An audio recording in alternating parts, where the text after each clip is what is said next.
The whiskey tasted like surrender. Each swallow was a toast to the ghosts that shared the dilapidated Montana farmhouse with him. They were better company than the living. The living had expectations. The ghosts only had memories. And Jake Carter was drowning in them. He sat in his grandfather's worn leather chair, the springs groaning a weary chorus that matched the ache in his bones. Outside, a November gale screamed like a grieving mother, throwing sheets of icy rain against the rattling window panes. The wind found every crack in the old house, every chink in his armor, whispering of cold and decay. It was a fitting soundtrack for the ruin his life had become. The farm was a graveyard of failures. His grandfather's, then his father's, and now his. Rusted tractors slumped in the tall, dead grass like skeletons of prehistoric beasts. The barn leaned with the exhaustion of 100 winters, its roof a patchwork of hope and futility. Like him, the place was just waiting for the final push that would send it all crashing down into dust and memory. Jake raised the glass to his lips, the amber liquid of familiar fire in the cold emptiness of his gut. He was a collection of broken pieces held together by scar tissue and habit. The jagged silvered map of an IED's fury climbed his left arm and disappeared under his shirt, a permanent reminder of the day the world ended. Kandahar. The name itself was a curse. A shard of shrapnel lodged deep in his soul. He closed his eyes, and the scent of rain and rot was replaced by the smell of scorched earth and cordite. The memory was always there, lurking just beneath the surface, waiting for a moment of weakness. It played out not like a film, but as a sensory assault. The blinding white flash, the deafening roar that stole the air from his lungs, the sensation of being lifted and thrown like a child's toy. Then the screaming, his own, and that of his men, the raider team he had led, the brothers he had lost. He saw their faces not as they were in life, grinning, confident, invincible, but as they were in his nightmares. He saw Corporal Miller, the team's dog handler, a kid from Ohio who could quote Shakespeare and field strip a rifle in under a minute. And he saw Ares, Miller's German shepherd, a creature of disciplined fury and unwavering loyalty. They had been inseparable, two parts of a single warrior soul. In the memory, they were gone, vaporized, erased, all of them, except him. Survivor's guilt was a polite term for it. This was something more visceral, a haunting. He hadn't just survived. He felt like he had stolen life from them, as if there were only so much to go around and he had taken their share. The Marine Corps had given him a Purple Heart, a medical discharge, and a handshake. They had called him a hero. He knew the truth. He was a failure, a leader who had brought no one home. A sharp crack of lightning illuminated the room, and in the brief, stark flash, he saw his reflection in the dark window. A ghost. Sunken eyes, a jaw tight with a tension that never eased, a beard that was more neglect than style. He was 32 years old and felt 1,000. He had been a Marine raider, a tip-of-the-spear operator trained to be a weapon. Now the weapon was broken, left to rust in the middle of nowhere. He finished the whiskey, the glass hitting the dusty table with a hollow thud. The storm raged on, its fury a perfect match for the tempest inside him. He welcomed it. The noise, the violence, it was a distraction from the crushing silence of his own mind. He was alone, utterly, completely, and by his own design. It was his penance. Then he heard it. At first it was just a strange note in the symphony of the storm, a thin, high-pitched sound that was almost stolen by the wind. A trick of the ear. He ignored it, sinking deeper into the chair, willing the ghosts and the whiskey to pull him under. But it came again. A whimper, desperate and raw. It cut through the howling wind, a tiny needle of sound piercing the thick blanket of his apathy. Something primal and long dormant stirred within him, the part of him that was hardwired to respond to distress. The part he thought had died in the Afghan dust. He told himself to ignore it. It was just an animal, a coyote, a stray cat. Nothing to do with him. His duty to protect was over. It had ended in fire and blood. The whimper turned into a weak, pathetic bark, a sound of pure misery. It was close, frighteningly close. On his porch. A curse escaped his lips, a low, gravelly sound. He pushed himself out of the chair, his niece screaming in protest. Another souvenir from the blast. Every step was a negotiation with pain. He moved through the dark house, his hand trailing along the rough, peeling wallpaper. He didn't bother with a light. He knew the geography of this darkness intimately. He reached the front door and hesitated, his hand on the cold brass knob. Opening this door felt like a breach of contract, a violation of the terms of his exile. He had shut the world out for a reason. Letting any part of it in, even a stray animal, felt dangerous. But the sound came again, right at the door this time, a frantic scratching accompanied by that heartbreaking whimper. It was the sound of a creature at the absolute end of its rope, a sound he knew all too well. With a final resigned sigh, he turned the knob and pulled the heavy door inward. The wind tore at him, driving a cold spray of rain into his face. And there, huddled in the meager shelter of the eaves, was its source. A German shepherd. It was a skeleton draped in wet, matted fur. Its ribs were a washboard beneath its soaked coat. One of its front paws was held off the ground, swollen and dark with blood, but it was the dog's eyes that stopped him cold. In the dim light spilling from the house, he saw them. They were old eyes, filled not with the panic of a simple stray, but with a deep, weary, soul-crushing pain. It was the thousand-yard stare. He had seen it in the mirror. He had seen it in the eyes of his men. It was the look of a soldier who had seen too much war. The dog shivered violently, a tremor that racked its entire emaciated frame. It didn't bark or growl. It just looked at him, a silent, desperate plea. In that moment, Jake Carter, the ghost of the farm, saw a reflection of his own broken soul shivering in the rain, and he did something he hadn't done in years. He chose to act. "All right," he heard himself say, his voice rough from disuse. "Get in here." He stepped back, holding the door open. The dog hesitated, its ears flat against its skull, expecting a blow or a shout. It was used to cruelty. Jake waited, his own pain forgotten for a moment. He softened his posture, turning slightly away, making himself less of a threat, an old instinct from his training with Miller. "It's okay," he said, his voice quieter this time. "Come on." Slowly, painfully, the dog limped across the threshold, its claws clicking softly on the dusty wooden floor. It collapsed onto the threadbare rug just inside the door, letting out a long, shuddering sigh, as if the simple act of crossing into the warmth had taken its last ounce of strength. Jake closed the door, shutting out the storm. The silence that fell was different now. It was no longer empty. It was shared. He stared down at the pathetic creature, a mess of muddy fur and trembling limbs. His first instinct was to keep his distance, to maintain the sterile perimeter he had built around his heart. But the dog's ragged breathing filled the room, a fragile sound that demanded attention. He went to the kitchen and came back with a bowl of water and an old threadbare blanket from the back of a closet. He set the water down slowly. The dog watched his every move, but didn't flinch.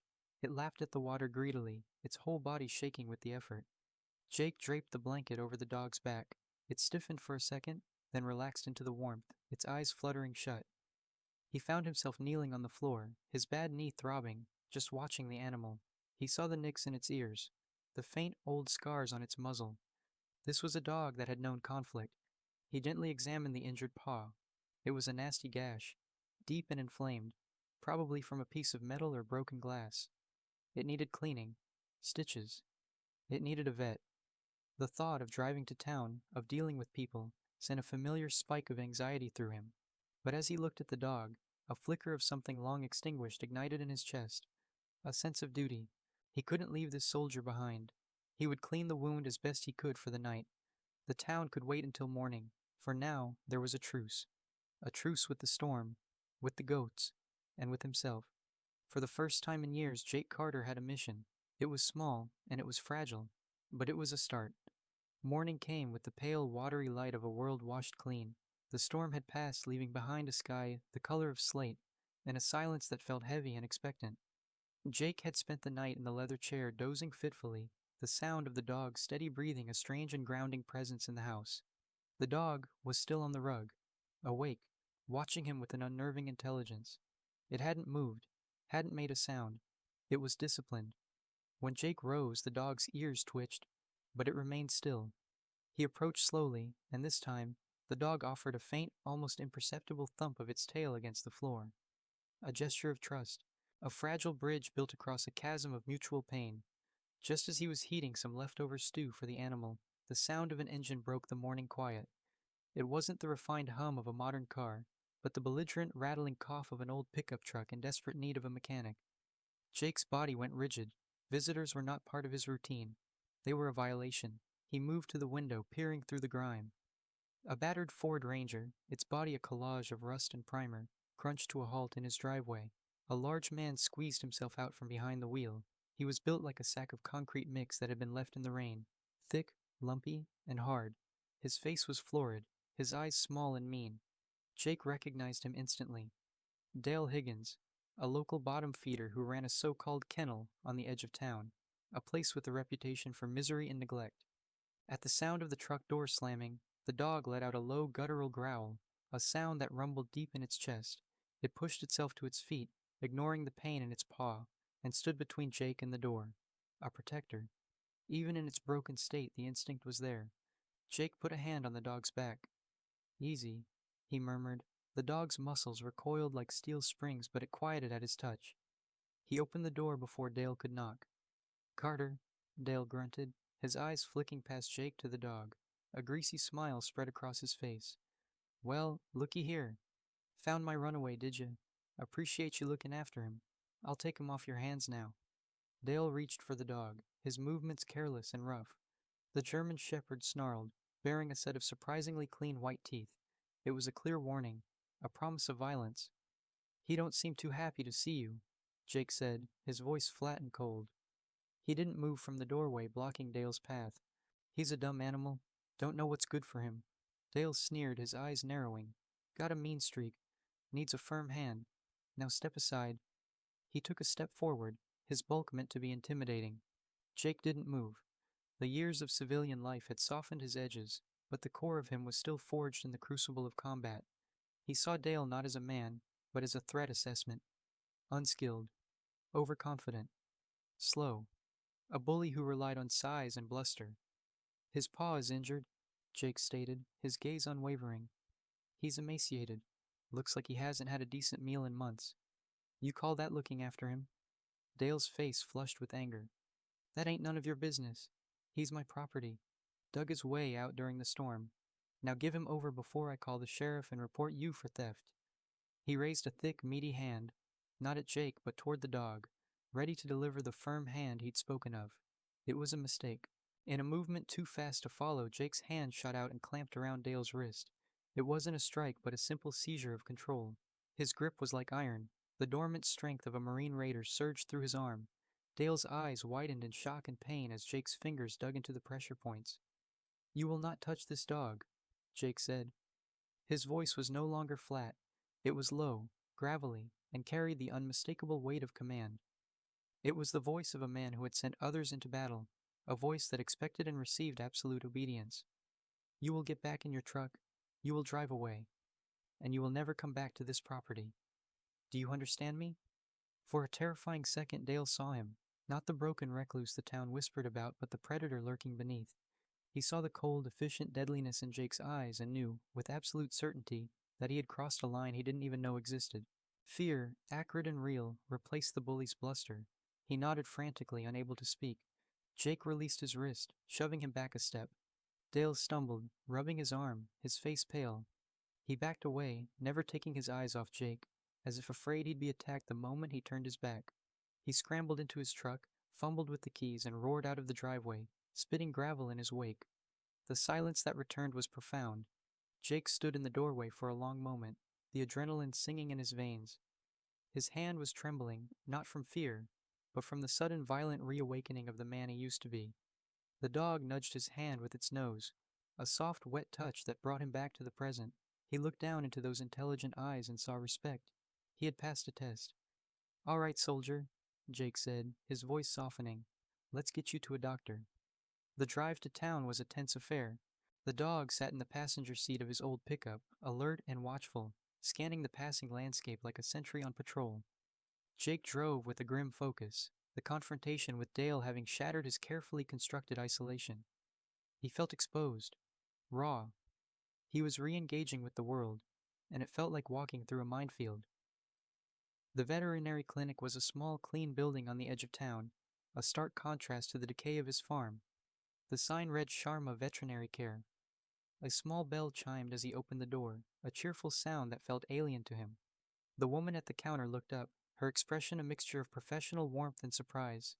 She was probably in her late 30s, with dark, intelligent eyes and a calm demeanor. "Can I help you?" she asked. This was Dr. Anya Sharma. "Found him last night," Jake said, gesturing to the dog who stood patiently by his side. "He's got a bad paw." Dr. Sharma's eyes immediately went to the German shepherd, her professional gaze assessing and kind. "Let's have a look. Bring him back." She led them into an examination room, the air thick with the clean, sharp smells of antiseptic and rubbing alcohol. "Hop up on the table, big guy," she said to the dog. To her surprise, and Jake's, the dog obeyed instantly, leaping onto the steel table with an economy of motion that belied its injury. It sat perfectly still, awaiting inspection. "Wow, he's incredibly well trained," Anya remarked, her eyebrows raised. She began to gently examine the injured paw.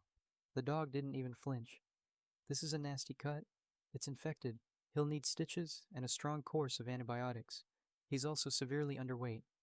Her hands moved over the dog's body, feeling for other injuries. As she checked his ears, she paused. "That's odd."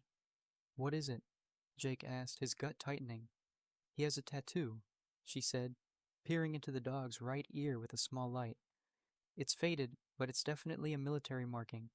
She straightened up and looked at Jake, her expression shifting from professional curiosity to something more serious.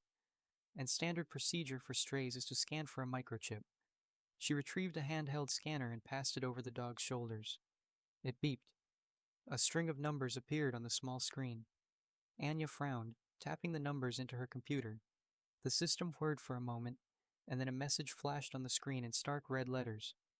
"Property of U.S. Department of Defense," she read aloud, her voice hushed. "Data encrypted. Access restricted." She looked from the screen to Jake, then to the dog. "Who is this dog?" Jake's heart was hammering against his ribs. A military tattoo. A DoD microchip. The pieces were clicking into place with a horrifying, impossible logic. The way the dog moved, its discipline, the look in its eyes. He stared at the tattoo in the dog's ear. He knew that marking. A stylized eagle's head over a stiletto. Marine Corps Forces. Special Operations Command. His unit. His blood ran cold. He took a step closer to the table, his voice barely a whisper. "Aries." The dog's head snapped up. Its ears swiveled forward, its body locked in a state of perfect, rigid attention. It was a name it hadn't heard in years. A ghost from another life. Jake's mind raced, scrambling for confirmation, for any proof that this wasn't just a hallucination brought on by grief and isolation. There was a command word, a final failsafe taught by Miller, a word only he and his handler knew. It was a word from an old poem Miller loved. His voice was hoarse, choked with emotion. "Ithaca." The dog didn't just react. It transformed. It dropped into a perfectly still, subordinate crouch, its head lowered, eyes fixed on Jake. It was the ultimate MWD posture of surrender and await command, a position only taught to the most elite operational canines. It was a position only Ares knew. The air left Jake's lungs in a rush. It was him. It was really him. Corporal Miller's dog, the partner who had been by his side in a dozen firefights, the hero dog listed as killed in action right alongside the rest of Team Zulu. "He was killed," Jake breathed, looking at Anya, his face a mask of disbelief and dawning horror. "He died with my team.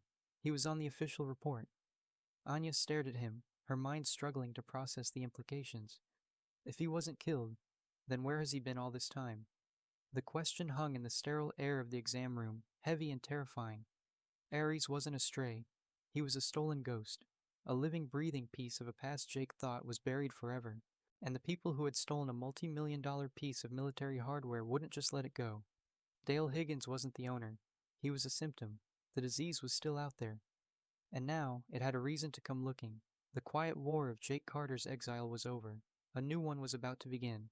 The drive back to the farm was a blur. Jake's mind was a maelstrom of shock, rage, and a terrifying resurgent sense of purpose. Ares sat beside him, no longer just a dog, but a tangible link to his lost team, a miracle with a mission attached. He wasn't just saving a stray anymore. He was recovering a fallen soldier. He pulled into the overgrown driveway and killed the engine. The silence that followed was different. It wasn't empty. It was charged, humming with the energy of imminent conflict. He looked at Ares, at the fresh stitches in his paw, the antibiotics Anya had insisted on giving him. "They're coming for you, boy," he said softly. "They're not going to get you." The first call he made was to a number he hadn't dialed in 3 years. It rang 4 times before a familiar, authoritative voice answered. "Evans." "Colonel, it's Carter," Jake said, his own voice sounding foreign to him. There was a pause on the other end. "Jake? Son? Is everything all right?" Colonel Evans had been his commanding officer, a man Jake respected more than his own father. Sir, I don't have time to explain. I need you to run a name and a service number. The name is Aries. MWD. Service number 7X-445. Aries. Miller's dog. The colonel's voice was sharp with confusion. Jake, that dog was KIA in the Kandahar blast. I signed the paperwork myself. The paperwork was a lie, Colonel, Jake said, his voice tight. He's alive. He's with me right now. Someone faked his death and smuggled him out. He ended up with some low-life breeder, but I guarantee you, whoever pulled the strings is the real threat. They're going to want their asset back. Another silence, longer this time. Jake could almost hear the gears turning in the colonel's mind, the seasoned officer processing the impossible. Stay put, Carter. Don't engage. I'll make some calls. I'll get a QRF spinning up, but it'll take time to cut through the red tape. Can you hold out? I'm a Marine Raider, sir, Jake replied. Holding out is what we do. He hung up the phone. He knew Evans would do what he could, but bureaucracy was a slow-moving beast. Help was hours away, if it came at all. He was on his own. He was on point. The farm was no longer a prison. It was a battle space. Jake saw it with an operator's eyes. The overgrown fields were fields of fire. The crumbling stone walls were cover. The dilapidated barn was a fortress. He went to work. First, he retrieved the locked steel case from under his bed. Inside, wrapped in oilcloth, was a service pistol and a crowbar knife. He checked the action on the pistol, the magazine full. The cold, familiar weight in his hand was comforting. He found his grandfather's old hunting rifle in the back of a closet, a Bolt Action Point 30-06. It wasn't a sniper rifle, but it would reach out and touch someone if it had to. He spent the next hour fortifying the barn. He dragged old equipment to block the secondary doors, creating a single fatal funnel at the main entrance. He set up a shooting position in the hayloft, giving him a clear line of sight on the long driveway, the only approach to the house. Aries stayed with him, silent and observant, his movements mirroring Jake's. The dog knew. He could smell the coming violence on the wind. As dusk began to bleed across the sky, painting the clouds in shades of bruised purple and orange, Jake saw it. A glint of light on the horizon, a reflection off a windshield. He raised his grandfather's binoculars to his eyes. A single vehicle, a black SUV, the kind favored by government agencies and high-end security contractors. It moved slowly, deliberately, stopping just out of rifle range. They were professionals. The doors opened and two men emerged. They were dressed in dark, functional clothing and moved with the fluid, predatory grace of trained soldiers. They weren't Dale's breed of thug. These were Tier 2 antagonists, sent to clean up a mess. Jake chambered around in the rifle, the click echoing in the cavernous silence of the barn. Aries let out a low growl, the fur on his back standing up. Easy, boy, Jake whispered, his eyes never leaving the figures down the road. Let them come to us.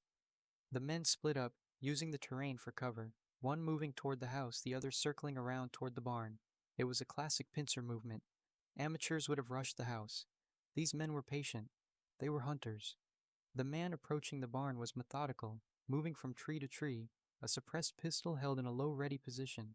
Jake tracked him through the rifle scope, the crosshairs settling on the man's chest. He let him get closer. Closer. He needed the first shot to count. The man reached the edge of the clearing around the barn just 50 yards away. He paused behind an old oak tree, preparing for his final dash. Jake exhaled slowly, squeezing the trigger. The rifle's roar shattered the evening quiet.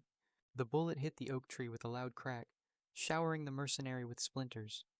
It wasn't a kill shot. It was a message. I see you. Gunfire erupted from the other man near the house, rounds thudding into the weathered wood of the barn. Jake dropped from the loft, landing silently on the hay-strewn floor below. He moved to a crack in the wall, peering out. The first man was now sprinting for the cover of the barn's blind side. Aries, watch, Jake commanded, pointing toward the main door. The dog immediately took up a position in the shadows, silent and still as a statue. Jake knew he couldn't stay in the barn. They would box him in, use fire. He had to change the battlefield. He slipped out a back window he had loosened earlier, melting into the deep shadows of the overgrown fence line.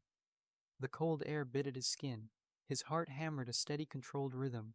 The fear was there, a cold knot in his stomach, but it was an old friend. He was alive again. He circled around, moving with a ghost's silence. He could hear them communicating in low voices, their words clipped and professional. They thought he was still pinned down. He found the second man setting up to provide cover fire for his partner. Jake crept closer, the cowbar now in his hand. A branch snapped under his boot. The mercenary spun around, his pistol rising.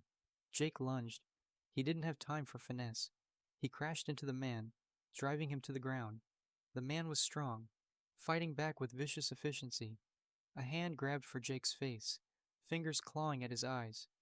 Jake slammed the pommel of his knife into the man's temple. A sickening crunch. The man went limp. Suddenly a shape burst from the darkness of the barn. The first mercenary. He had seen his partner go down. He raised his weapon, the muzzle a dark circle aimed straight at Jake's heart. There was no time. Jake knew he wouldn't make it. A black streak of fur and fury exploded from the barn door. Ares. He moved with impossible speed, a silent four-legged missile. He hit the mercenary in the chest with the force of a battering ram, knocking him off his feet. The man's shot went wild, ripping through the air where Jake's head had been a second before. Ares was a whirlwind of controlled violence, his training taking over. He didn't go for the throat. He latched onto the man's gun arm, his jaws locking with incredible pressure. The mercenary screamed, a sound of agony and surprise. He tried to fight back, but the dog was relentless, shaking his head, the sound of tearing muscle and sinew sickening in the quiet night. Jake was on his feet, pistol in hand. He closed the distance in 2 strides. Ares, out, he commanded. The dog released his grip instantly, backing away, his muzzle stained with blood. The mercenary was on the ground, clutching his ruined arm. Jake stood over him, the pistol aimed at his head. Who sent you? Jake demanded. The man just glared at him, his face a mask of pain and hate. From the road, the sound of more engines. Not one, but several. Headlights cut through the darkness, sweeping across the chaotic scene. Jake's blood went cold. He had only taken out 2. Had they sent a whole team? Was this the end? He grabbed Ares, pulling him back toward the relative safety of the farmhouse, preparing for a last stand. But as the vehicles got closer, he saw them. They weren't black SUVs. They were military Humvees. And on their doors was the unmistakable eagle, globe, and anchor of the United States Marine Corps.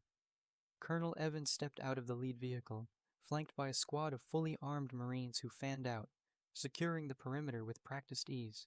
He surveyed the scene, the downed mercenaries, Jake standing with a pistol in his hand, the bloody German shepherd at his side. The colonel's gaze fell on Ares. He took a step forward, his hard, professional face softening with something that looked like awe. "By God, Carter," he said, his voice thick with emotion. "You did it. You brought him home." The aftermath was a blur of controlled military efficiency. The wounded mercenaries were taken into custody, their identities immediately classified. A forensics team swept the farm, erasing any trace of the firefight.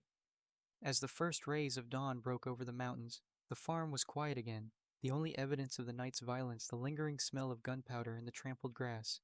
Jake sat on his porch steps, a medic stitching a shallow graze on his arm. Ares lay at his feet, his head resting on Jake's boot. Colonel Evans stood before him holding a tablet. "We're still untangling the whole mess," the colonel said, his voice low, "but we have the broad strokes. The man who sent them is a former DARPA contractor named Marcus Thorne. He was the lead on a project called Cerberus. They were bioengineering MWDs, enhancing their senses, intelligence, and physical capabilities. Ares was his masterpiece, the only successful prototype. He was worth millions on the black market." "So he faked his death?"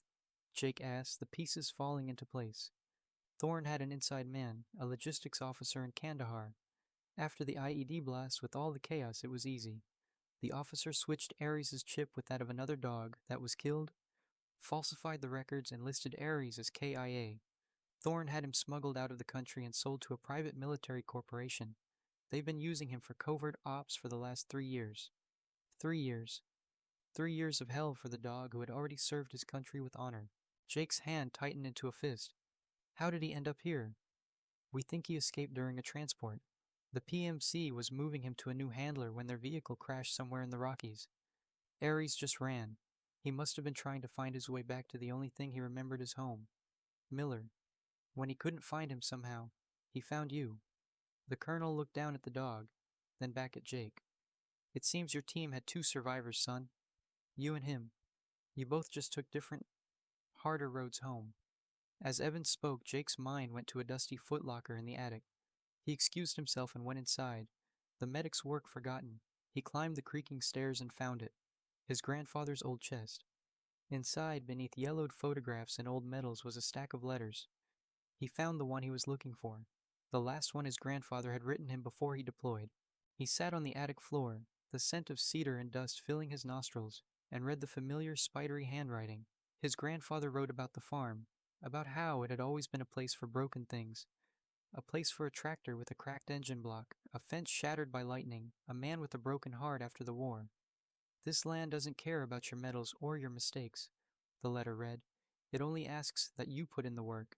It heals what's willing to be healed, and there's no better partner in that work than a good dog. A dog doesn't see your scars, Jake. He sees your soul. Find a good dog, and you'll find your way back. Tears welled in Jake's eyes. Hot and sudden. He had read the letter 100 times, but only now did he understand. He hadn't found Ares. Ares had found him. A soldier, lost behind enemy lines, navigating by some primal instinct, had come to rescue his last surviving brother. He went back downstairs and outside into the crisp morning air. The Marines were packing up, preparing to leave. Colonel Evans walked over to him. Officially, the colonel said, Ares is still government property. He's a highly classified weapon system. He's supposed to be returned to a secure facility. Jake's body tensed. He looked down at Ares, who looked back up at him, his tail giving a slight thump against the porch. After everything they had been through, he couldn't lose him now. The colonel saw the look in his eyes and a rare smile touched his lips. But I've been reviewing his file. It seems his last official handler was Corporal Miller. In the event of a handler being KIA, secondary custody defaults to the unit's team leader. He held out the tablet. A new digital form was on the screen. Sign here, Carter. I'm officially transferring custody of one retired military working dog to you. His war is over, so is yours. Jake took the offered stylus, his hand trembling slightly. He signed his name. As he did, all the grief, the guilt, the years of pain he had held inside finally broke free. A single choked sob escaped his lips. He knelt down and wrapped his arms around Aris's neck, burying his face in the dog's thick fur. He wept. For Miller. For his team. For the man he had been and for the dog who had brought him back from the dead. Ares didn't pull away. He just leaned into him, a solid living anchor in the storm of Jake's grief, licking the tears from his face. He wasn't just a survivor. He was forgiveness. 1 year later, the farm was no longer a graveyard. Life had returned. A new section of fence stood straight and true. The porch no longer sagged, and the windows held new glass that gleamed in the Montana sun. The ghosts were still there, but they were quieter now, their memories a source of strength, not sorrow. Jake Carter stood in the middle of a newly tilled field, his hands resting on his hips. The scars were still there, but his eyes were clear. The haunted, hunted look was gone, replaced by a quiet, hard-won peace. He wasn't alone. Around him a small group of veterans worked, their movements slow but deliberate. They were mending fences, clearing brush, and talking. Really talking. With Colonel Evans's help, Jake had started a foundation, the Zulu Team Initiative. It was a place for veterans, a working farm where they could heal the land while healing themselves. And at the heart of the program were the dogs. Rescued German shepherds, each one paired with a veteran, creating new teams, new bonds, new families. Anya Sharma stood on the porch, a mug of coffee in her hands, watching him. She had become a frequent visitor, her calm presence and sharp wit a welcome addition to the farm's new life. She smiled as she saw him, a genuine warmth that reached her eyes. Ares came trotting up to Jake, a muddy tennis ball in his mouth. He was no longer a skeleton. His coat was thick and glossy, his body powerful and healthy.